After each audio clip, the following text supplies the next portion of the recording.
जब रेलिया गर्दा उड़ावे तब सुधिया बालम के आवे।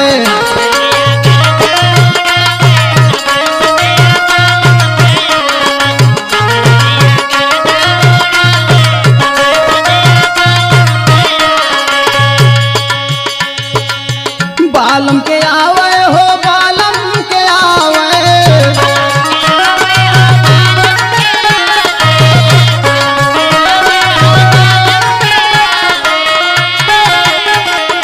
जब रेलिया गर्दा उड़ावे तब